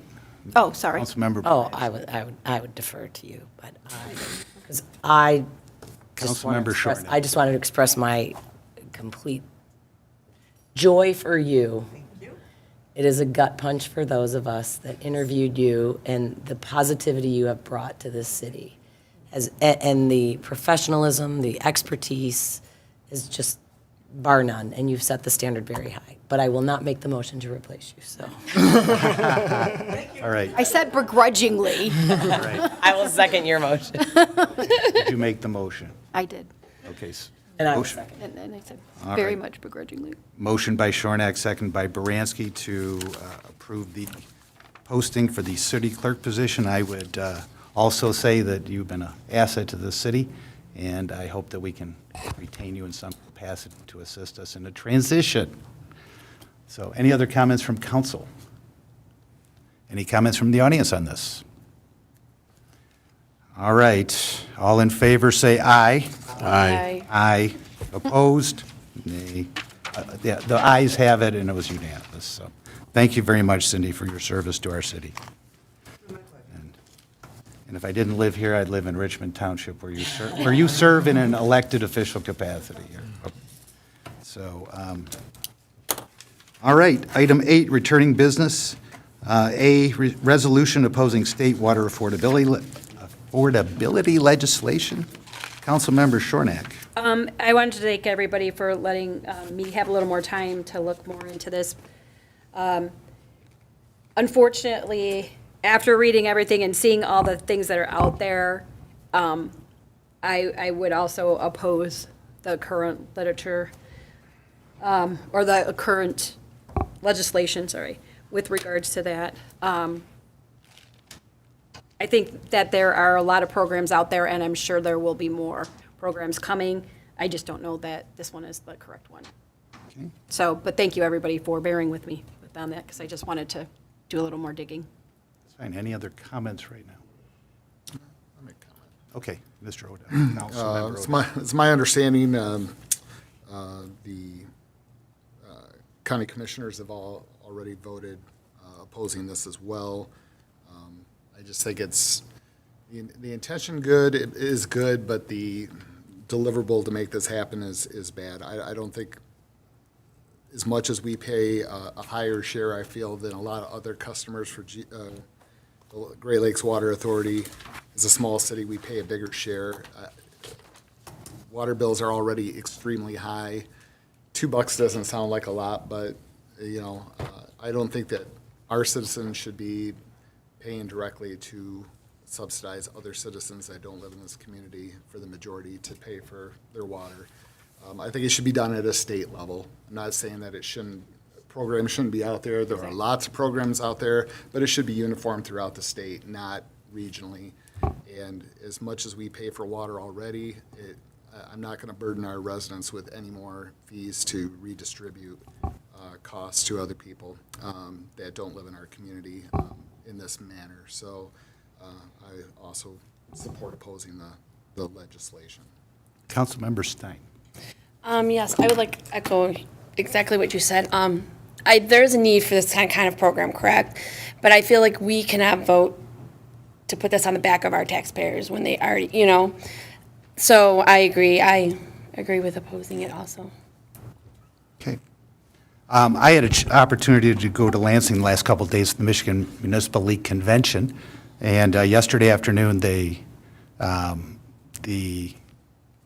actually on Tuesday, the Board of Trustees for the Michigan Municipal League, who have been working very closely with State Senator Chang on this, they agree there is a need for a program, and I think we all agree to that.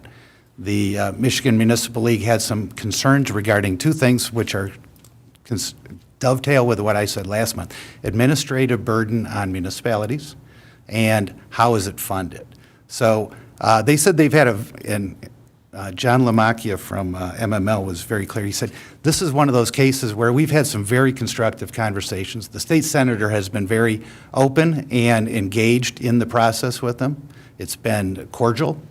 But the Municipal League decided to oppose the legislation in its current form because of those two primary concerns. One is that it places a burden on not just on collecting the $2 per meter. That's actually the simpler of the things.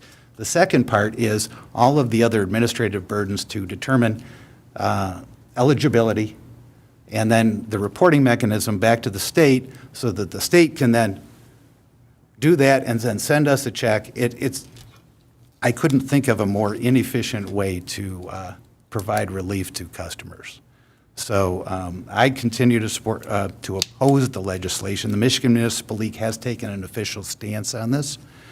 And so I don't know if we need to make a resolution on that today. They've kind of done that for us. So I would leave that to the council's discretion. I'll make a motion. Hold on, Councilmember Bransky had a statement. Yeah, I have a question. I don't have a statement. Why are we doing a resolution to oppose legislation? Like, we don't normally do it. Were we asked to do it? Is this something that? Yes, I was asked by Representative St. Germain to bring this to the council. And no, it's not something we normally do. Right. And really it was, and it came from Candace Miller's office. And the goal was to consider opposing it on what, if we felt it was not the right thing to do. The legislation is in Lansing being negotiated. Right. So as are hundreds and hundreds of bills that affect our residents every day. So that's what I was trying to figure out. So we were asked to file a proposal in opposition to it. Yes, just a resolution, basically taking a stand that we oppose the legislation. Got it. We don't have to take that stand, We correct? don't have to do anything, right? It's not binding. It doesn't Yes. have any impact. No, it's just making a statement that Yes. our municipality feels this way. And so, In that regard, then, I'm not comfortable speaking for our residents as a whole, and so I would be voting no with regard to a resolution.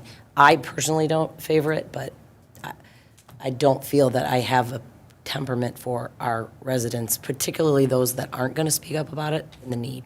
So that's my position. Okay. I let our state legislatures make those decisions. and that the goal here was to give input to our state Yeah. legislatures to say, you're putting a burden on our city, and even though there's an administrative up to 15% administrative fee that comes back, it may not cover the costs, and it then creates, we already have a staffing issue in finance. And so that was Yeah. my view of it.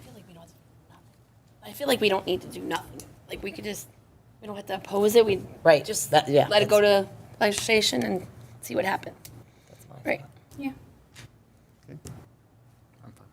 All right, I think then we'll let the Michigan Municipal Yeah, League I speak think it's for let us them speak. and take it from there. And I will send my comments to Mr. Lamacchia and offer my, thank you. That's exactly.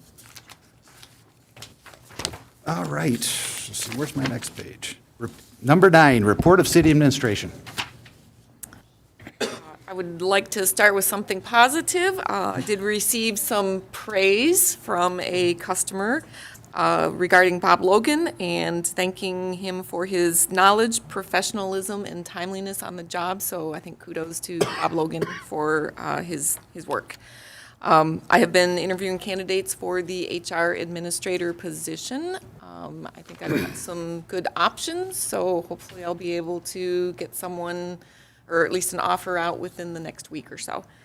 I attended the Macomb Partners meeting this week, as did Dana Sutherland.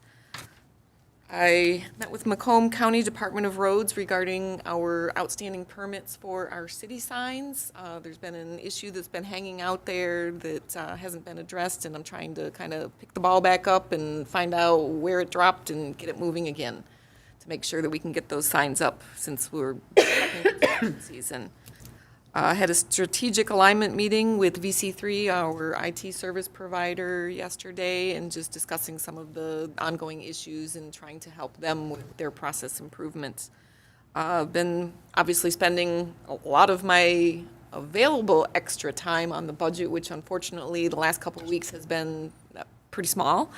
I have met with some of the department heads already in reviewing their budgets. I've certainly got a lot more that I need to do. Budgets from department heads are due to me tomorrow, so then next week I will be meeting with the remaining department heads that I've not already met with and working on finalizing that. It gives me a little less than 2 weeks to pull everything together, which is going to be pretty tight. So just please bear with me. I will have a finished product similar to what I had last year, but with all the staffing shortages and everything that we've had, it's been very challenging finding the time. I likely will be coming in the next couple of Saturdays working on it. And that is all that I have. Thank you very much. Report of Mayor and City Council. Let's start with Councilmember Stein. The only thing I have is the FAME Awards are out to nominate people, so please go on to the FAME, I think it's fameawards.com, Yes. right? I think you can go look, search under FAME Awards. I don't know. I don't know the website. Point but- Roseville Chamber puts them out. Roseville Chamber, yeah. So please go and nominate. It's really a great opportunity to nominate people that do great things in the city and businesses. So I just want to say that, and other than that, that's all I have. Okay. Councilmember Perry, Nothing at this time. you're not going to announce how happy you are to make your first. Oh, no. We're glad to have you. Made your first. Councilmember Shortneck. A couple things. One, the Baumgartner House will be having an open house on April 8th from 1 to 4.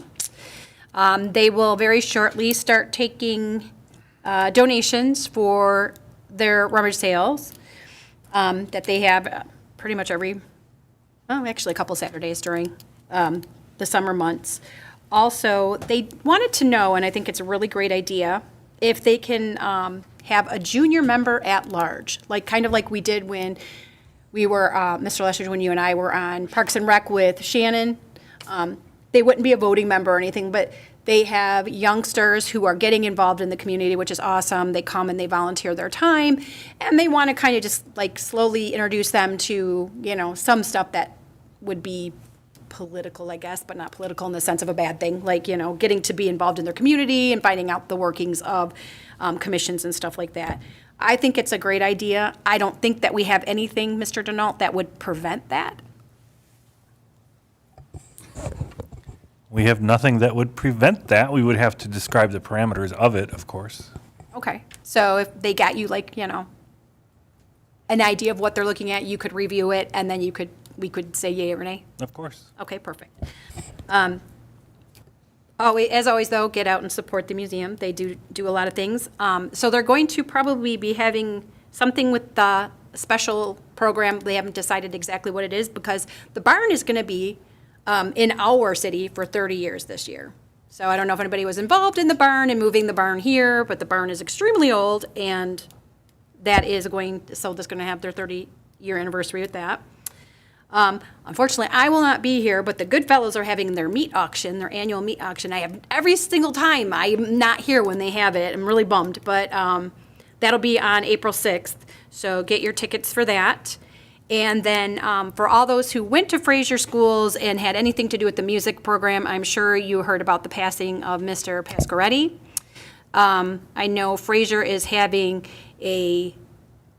it'll be a fundraiser, so it's going to be donations, but it'll be a performance on April 26th at 7 p.m. at the Fraser High School Auditorium. And any of the donations are going to go for a scholarship in Mr. Pasquaretti's name. So if you love music, Fraser has fantastic music program, always has, at least since I lived here and gone to school here. Yep, and so Mr. Pasquaretti did a lot for a lot of people and was very involved in the education of our children as far as musically. So if you can and you're able to and you would like to, I'm sure they would not turn you away. And happy Easter to all those, because we won't have another meeting before Easter. Oh, and I'm sure, and I don't know, when is the marshmallow drop, or did it already happen? March 23rd, I believe. Okay, yeah, so, and are they out of spaces for the marshmallow drop? Yes. Okay. Well, but that's going to go on, so if you just want to watch kids, race around like crazy people. And see a helicopter and check on social media how many people report a helicopter. Yeah, there you go. There's a lot of fun things going on and some sad things, but not so, that's positively. Councilmember Baranski. Well, the only thing I think you missed, happy St. Patrick's Day. Oh, yeah, I don't drink, so I don't care. But I'll always go after you. It's nothing else to report. Okay, Councilmember Odell. Nothing else to report. Yay. Keep it simple. 8:30. Well, St. Patrick's Day is, Fraser hosts the world's greatest St. Patrick's Day party at the Vintage House. I'm not a paid spokesperson, and I'll probably avoid the party, but anyway, I want to thank you all for coming out tonight. I got 3 things. It's been a very busy week for me. I spent all day at Edison Elementary reading to the everyone from kindergarten to 6th grade. And let's just say the kindergarten kids have a lot of energy. The 6th grade kids are pretty much tuned out. But I did take an informal poll of what our young citizens think, and they really all, was in Mr. Ragsdale's department. They voted, they liked the slides. They like Fort Fraser. They want more parks everywhere. And they did not mention spray patching at all. But it was a great time. I read to 6 different classes. And we read a book called Duck for President and another book called Teacher President. And all the kids wanted their teacher to be president. But it was really a nice experience. And in the future, I'll make sure that you guys put the word out and say you're all invited too. So, second thing I did, I went to the MML conference on Tuesday and Wednesday, and that's the Michigan Municipal League Conference in Lansing.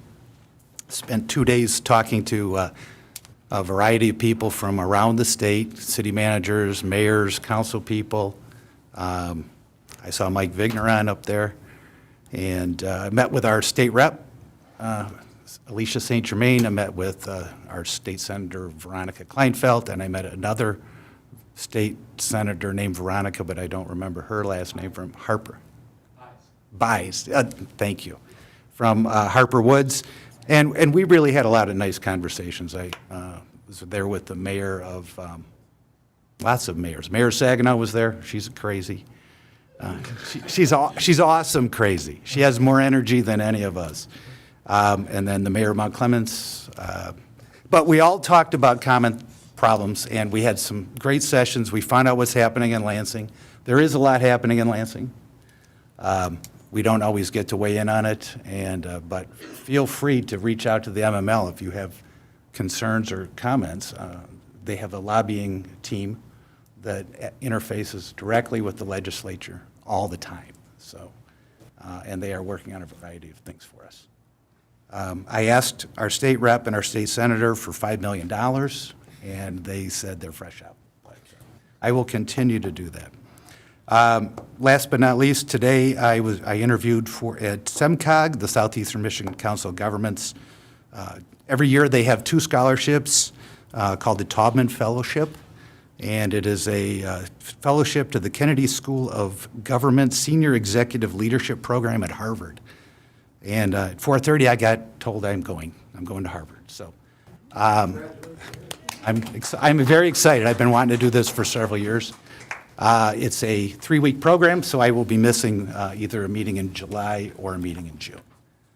But it is 75 people from around the country in all levels of government, senior levels of government, mayors, even public safety and DPW, Public Works. So it's going to be an exciting program, and I'm happy to go. So that's all I really have. Happy St. Patrick's Day, and don't get hit with too many marshmallows. So, all right. Yes, Mr. Odell. Motion to adjourn. No. I am sorry. No, I'm not. I understand that I jumped the gun. You're jumping the gun. All right. Item number 11, citizen participation. Anyone in the audience would like to speak? Please come on up and speak. State your name and tell us where you're from. All right. I've been patiently waiting. All right. My name is Luxio Leon Onyx, and I live at 16891 General Avenue in Fraser. Okay. And I would like to describe myself as a human being with a big heart living right down the street from y'all. So, listen to this.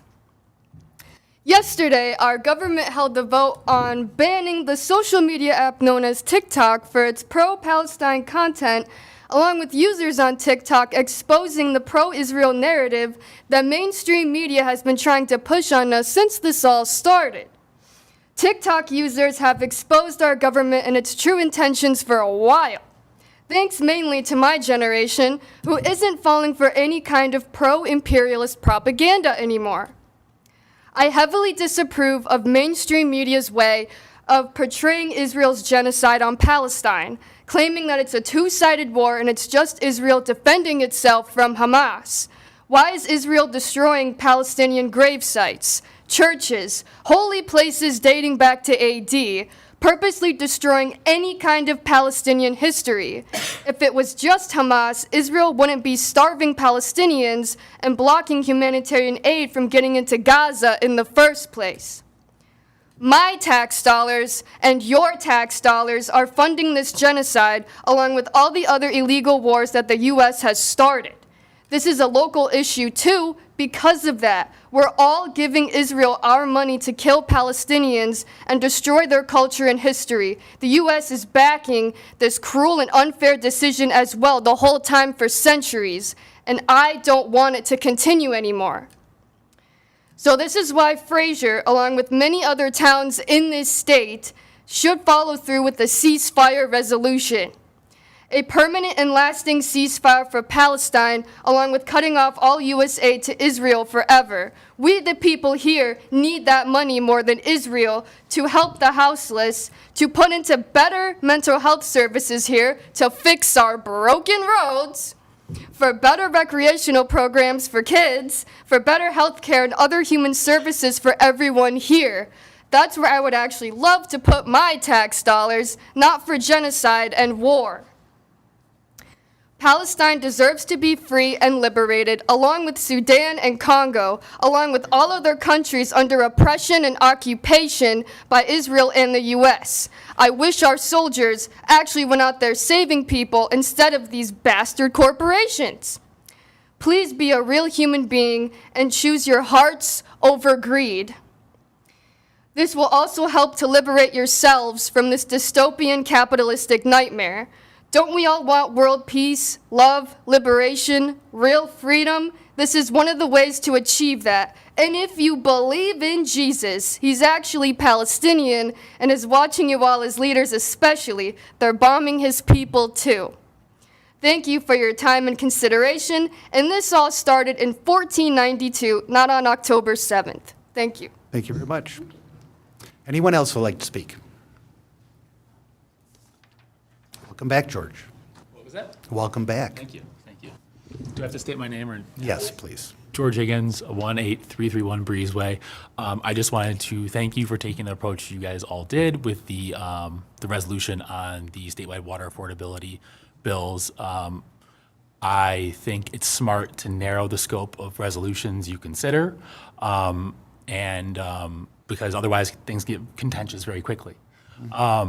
For instance, last year, our state legislature and our governor signed into law a bill repealing the pension tax, right, on all of our seniors, and starting with police and fire, actually, first, effective immediately this year. Everyone else gets phased in over 4 years. And, you could have some pensioners here coming, like, why didn't you pass a supportive resolution for that state law? So I think it's a good thing to do, particularly because, as I think Councilwoman Baranski said, that, it's still a negotiating process. This bill is not in its final form. And Commissioner Miller actually sent out all these resolutions and the letters opposing the bills before the bills were even introduced into the House floor, or the state Senate floor.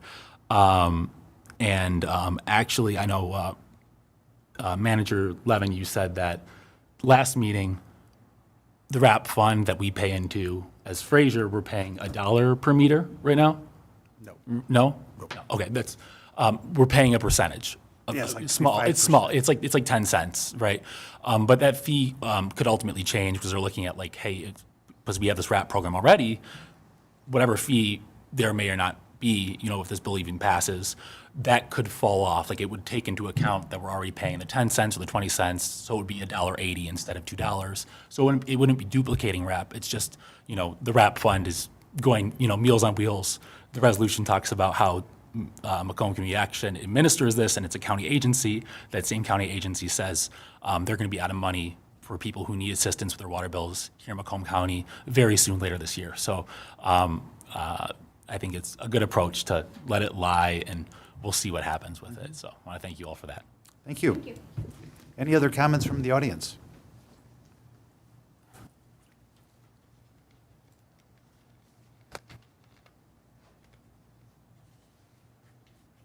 Been a little while since I'm here. Deanna Reiner, 15569 Luxembourg. Going back to a long issue, been quite a while since we've had any updates from the library. And it's hard to find what their minutes have been, what they've been discussing, but doing some digging, it appears that they're leaning towards not coming back to the original library, that they're going to be purchasing, originally which only voted for the millage. Many of us did not know that they had the intention of looking at PNC, which I have a problem with. We should have been upfront when we knew about what we were voting for on the millage. Now it appears that they're going to be possibly purchasing the Fraser Lanes bowling alley. I have a problem with that. And in asking questions, it appears that the only way I would like to rescind our second millage, and the only way that can be done is by a vote of the people. I'd like to save some money. I think the library has not been upfront with what they're doing. We have not heard any updates on what they're doing. And if we now inherit back to the old library building and they're mentioning all the issues that remain with it, it's a city problem. So I don't know how we go about putting it on the next ballot, but I'd like to see the residents vote on repealing the second millage and get an update from the library. That's it. Thank you. Thank you very much. Anyone else in the audience like to speak? Okay.